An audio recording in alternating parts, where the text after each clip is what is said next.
నమస్తే welcome to four sites TV. అధికార party ప్రలోభాలను నమ్మే పరిస్థితుల్లో గాజువాక ప్రజలు లేరని టీడీపీ, జనసేన, బీజేపీ ఉమ్మడి అభ్యర్థి పల్లా శ్రీనివాసరావు అన్నారు. 2009 నుండి తెలుగుదేశం పార్టీలో ఉన్నానని, 2014లో నియోజకవర్గ ఎమ్మెల్యేగా గెలిచానని అన్నారు. వైసీపీలో నూతన ఇన్ఛార్జి మార్పు తన గెలుపుకు మరింత దోహదపడుతుందని అన్నారు. రెండవ జాబితాలో తనకు కేటాయించడం సంతోషంగా ఉందంటున్న మాజీ టీడీపీ ఎమ్మెల్యే పల్లా శ్రీనివాసరావుతో మా వైజాగ్ ప్రతినిధి Chandu face to face. Visakha గాజువాకలో ఎన్నో రోజుల కలగా ఉత్కంఠకు ఒకసారిగా తెరపడిన పరిస్థితులు అయితే కనిపిస్తున్నాయి. గాజువాక నియోజకవర్గ ఎమ్మెల్యే అభ్యర్థిగా పల్లా శ్రీనివాసరావు పేరు పార్టీ అధిష్టానం కేటాయించడంతో ఒకంత టీడీపీ కార్యకర్తలంతా కూడా సంబరాలు జరుపుకునే పరిస్థితి అయితే చూసుకోవచ్చు. ప్రస్తుతం మనతో పాటు గాజువాక నియోజకవర్గ ఎమ్మెల్యే అభ్యర్థి పల్లా శ్రీనివాసరావు ఉన్నారు. వారిని అడిగి మరిన్ని విషయాలు తెలుసుకునే ప్రయత్నం చేద్దాం. సార్ నమస్తే సార్, చెప్పండి.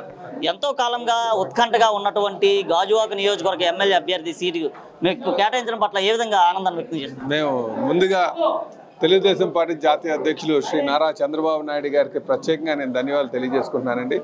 ఎందుకంటే ఆయన ఎంతో నమ్మకం మీద నాకు ఈ సీటు ఇవ్వడం జరిగిందండి. అలాగే పవన్ కళ్యాణ్ గారికి కూడా, ఎందుకంటే చాలామంది పవన్ కళ్యాణ్ గారు పోటీ చేస్తారనుకున్నారు. వారు కూడా నా మీద నమ్మకంతో ఈ సీటు విడిచిపెట్టినందుకు వారికి ప్రత్యేకంగా ధన్యవాదాలు తెలియజేస్తున్నానండి. అలాగే బీజేపీ నాయకులకు పురంధరేశ్వరి గారికి కూడా నేను ధన్యవాదాలు తెలియజేసుకుంటున్నాను. అయితే ఈరోజు నేను గత 10 సంవత్సరాలుగా ప్రజలనే తిరుగుతున్నానండి. 2009 నుంచి తిరుగుతున్నాను. కానీ ప్రత్యక్షంగా గెలిచిన తర్వాత 2014 నుంచి 2019 మధ్యన ప్రజలతోనే ఉన్నాను. నా వర్కింగ్ స్టైల్ కానీ లేకపోతే నా తీరు కానీ వాళ్ళకి పూర్తిగా గాజువాక నియోజక ప్రజలకి అవగాహన ఉంది.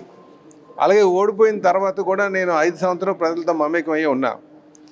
సో నాకు ఖచ్చితంగా నా పనితీరుని చూసి గత అధికారం ఉన్నప్పుడు, అధికారం లేనప్పుడు కూడా ఈ 2 పరిస్థితుల్లో కూడా చూశారు కనుక నన్ను పూర్తిగా అవగాహనతో నియోజకవర్గం ఉంది. నా మనస్తత్వాన్ని కానీ, నా పరిపాలించేటువంటి అంటే చేసేటువంటి పని తీరు కానీ పట్ల కానీ సో నాకు ఖచ్చితంగా ఆదరిస్తారని ఒక నమ్మకం అయితే నాకు ఉందండి. గాజువాక నియోజకవర్గానికి సంబంధించి గాజువాక ప్రజలు ప్రతి ఒక్కరిని కూడా ఒకసారే ఆదరిస్తారంటూ కూడా ఆరోపణలు అయితే వినిపిస్తున్నాయి. అయితే పల్లా శ్రీనివాసరావు గారు దాన్ని అధిగమించే ముందుకు వెళ్ళబోతున్నారంటారా? తప్పనిసరిగా అండి. అంటే ఎక్కువ మంది ఒక నానుడు ఏంటంటే ఒకసారి గెలుస్తారు, 2 సార్లు గెలరని ఒక నానుడు ఉందండి. అయితే ఇప్పుడు ఈసారి చూడాలి మరి ఖచ్చితంగా ప్రజలు ఏ విధంగా ఆదరిస్తారనేది నాకు నమ్మకం ఉంది. అంటే గతంలో ఉన్నటువంటి వారికి కూడా ఒకసారి పోటీ చేసిన వాళ్ళు ఎక్కువ మంది ఉన్నారు. సో ఇక్కడ నేను వరుసగా ఇది 3వసారి పోటీ చేస్తున్నాను కనుక నాకు ఖచ్చితంగా నాకు ఆదరణ ఇస్తారని చెప్పి నమ్మకం ఉంది. ప్రస్తుతం ఉన్నటువంటి అధికార పార్టీకి సంబంధించి ఒక్కొక్కరుగా నియోజకవర్గ ఇన్ఛార్జీలు మార్చడం, ఇప్పుడు గుడివాడ అమర్ని అయితే తీసుకురావడం జరిగింది. ఈ నేపథ్యంలో కొత్తగా ఏదైతే మాజీ నియోజకవర్గ ఇన్ఛార్జ్ ఉన్నాడో ఉరుకూటి చందుకు సంబంధించినటువంటి ఓటు బ్యాంక్ ఏదైనా సరే తెలుగుదేశం పార్టీకి వచ్చే అవకాశం ఏమైనా ఉందంటారా? అది ఇక్కడ గాజువాకలో జనరల్గా ఎక్కువ మంది స్థానికులే ఉన్నారండి. అంటే 60%, ఎందుకంటే నిర్వాసిత గ్రామాలు కావచ్చండి. ఇక్కడ జనరల్గా నాయకుల యొక్క తీరు తెలుస్తుంది వాళ్ళకి, ఎవరు అందుబాటులో ఉంటారు, ఎవరు అందుబాటులో ఉండరు అని చెప్పేసి వాళ్ళు ఖచ్చితంగా డెసిషన్ కూడా తీసుకుంటారు ఎవరికి అవకాశం కల్పించాలని.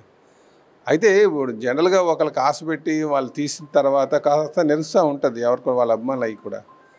సో ఆ పరిస్థితులు కొంచెం అనుకూలంగానే ఉంటాయి అనుకుంటున్నానండి. చందుకి ఇచ్చి మానేయడం అన్నది కొంత అనుకూలమైన పరిస్థితి మాకు ఉంటుందని మేము భావిస్తున్నాం.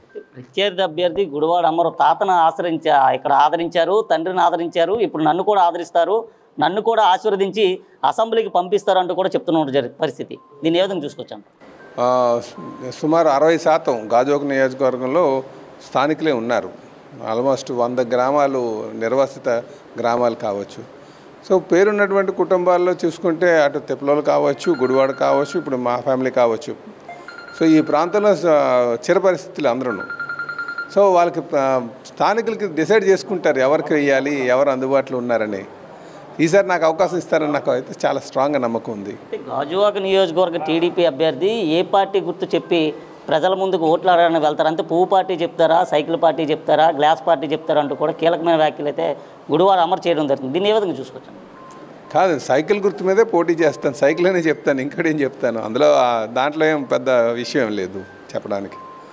ఈరోజు తెలుగుదేశం పార్టీ పొత్తులు పెట్టుకున్నా కనుక ఈరోజు తెలుగుదేశం పార్టీ సైకిల్ మీదే పోటీ ఇస్తారు తెలుగుదేశం పార్టీ క్యాండిడేట్. ఒకవేళ వైసీపీ క్యాండిడేట్, జనసేన క్యాండిడేట్ పోటీ చేస్తే గ్లాస్ గుర్తుంటుంది, బీజేపీ క్యాండిడేట్ అయితే బీజేపీ గుర్తుంటుంది. కనుక నేను తెలుగుదేశం పార్టీ ఇక్కడ కేటాయించింది కనుక పొత్తుల్లో భాగంగా నేను సైకిల్ మీద పోటీ చేస్తాను కనుక సైకిల్ గుర్తే ఉంటుంది. అయితే మిగతా వాళ్ళందరూ కూడా పొత్తుల్లో భాగంగా అధినాయకుల యొక్క ఆలోచనలకు అనుకూలంగా క్యాడర్ అంతా నడుచుకుంటుంది. ఇది నేను తెలియజేస్తుంది. మొత్తాన్ని చూసుకుంటే గాజువాక నియోజకవర్గానికి సంబంధించి తప్పకుండా ప్రజలు తనని ఆదరిస్తారంటూ కూడా పల్లా శ్రీనివాసరావు అయితే ధీమా వ్యక్తం చేయడం జరుగుతుంది. ఈ నేపథ్యంలో ప్రత్యర్థులు చేస్తున్నటువంటి ఆరోపణలన్నీ కూడా అవాస్తవం అంటూ కూడా చెప్తున్నారు. ఏదేమైనప్పటికీ తప్పకుండా తాను గాజువాక నియోజకవర్గం నుంచి గెలుపొంది అసెంబ్లీకి వెళ్ళి తీరుతానంటూ కూడా పల్లా శ్రీనివాస్ అయితే చెప్తున్న పరిస్థితి. వీడియో జర్నలిస్ట్ భరత్తో చందు, 4 టీవీ, విశాఖపట్నం.